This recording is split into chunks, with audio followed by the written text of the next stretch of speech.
Halo semuanya, pada video kali ini kita akan membahas mengenai koloid pelindung dan cara pembuatan koloid. Nah, terlebih dahulu kita harus memahami apa sih koloid pelindung? Nah, koloid pelindung ini merupakan koloid yang dapat melindungi koloid lain. Tidak semua koloid mengalami penggumpalan jika ditambahkan dengan koloid lain. Nah, koloid pelindung ini dapat membentuk lapisan di sekeliling koloid sehingga dapat melindungi partikel koloid tersebut. Nah, yang selanjutnya, fungsi dari koloid pelindung ini untuk menstabilkan emulsi yang disebut dengan emulgator. Nah, emulgator di sini merupakan senyawa organik yang mengandung kombinasi gugus polar dan nonpolar, sehingga ia mampu mengikat zat polar air dan nonpolar minyak. Nah, salah satu contohnya penggunaan koloid pelindung ini adalah gelatin dalam es krim untuk mencegah pengkristalan es, serta cat atau tinta menggunakan koloid pelindung agar tetap awet.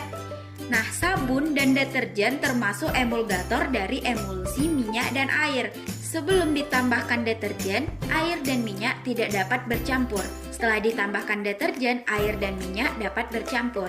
Nah, dari percobaan ini kita dapat menjelaskan bagaimana kerja sabun dan deterjen sehingga dapat membersihkan noda. Struktur sabun di sini tersusun atas kepala yang bersifat liofil dan ekor yang bersifat liopop. Nah, bagian sabun ini lebih suka berikatan dengan minyak atau lemak, sehingga bagian hidrofil lebih suka berikatan dengan air. Nah, ketika deterjen dilarutkan dengan air, dalam air dia akan membersihkan noda di mana bagian ekor akan tertarik ke noda dan lemak, sedangkan kepala akan tertarik ke air. Itulah mengapa sebabnya noda dan lemak dapat dihilangkan. Nah, yang selanjutnya yaitu adalah pembuatan koloid, di mana pembuatan koloid ini terbagi menjadi dua, yaitu kondensasi dan dispersi. Cara kondensasi ini dipakai untuk mengubah larutan menjadi koloid, sedangkan cara dispersi ini dicapai untuk mengubah suspensi menjadi koloid. Nah, cara kondensasi ini dapat mengubah partikel-partikel zat yang halus menjadi lebih besar dengan menambahkan ion, molekul, atau atom lain. Di mana pembuatan koloid dengan cara kondensasi itu terdapat 4 macam. Yang pertama yaitu reaksi hidrolisis, yaitu reaksi suatu zat dengan air, dan yang kedua reaksi oksidasi atau redoks, di mana reaksi suatu zat disertai dengan perubahan bilangan oksidasi pada unsur-unsur yang terlibat. Dan yang ketiga yaitu penggantian pelarut, di mana reaksi di mana zat dijenuhkan terlebih dahulu lalu dilarutkan sehingga membentuk koloid. Dan yang terakhir yaitu dekomposisi perangkap, di mana reaksi penguraian suatu zat menjadi zat yang sederhana.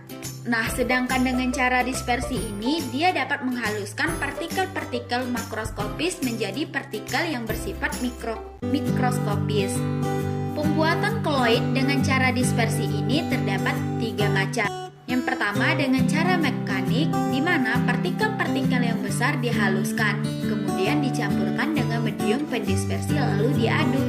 Nah, yang kedua dengan cara peptisasi, di mana proses dispersi dibantu dengan zat peptisasi atau zat pemecah. Dan yang terakhir itu dengan cara busur Bredig, di mana cara ini merupakan gabungan dari cara dispersi dan kondensasi dan hanya bisa digunakan untuk membuat koloid selogam.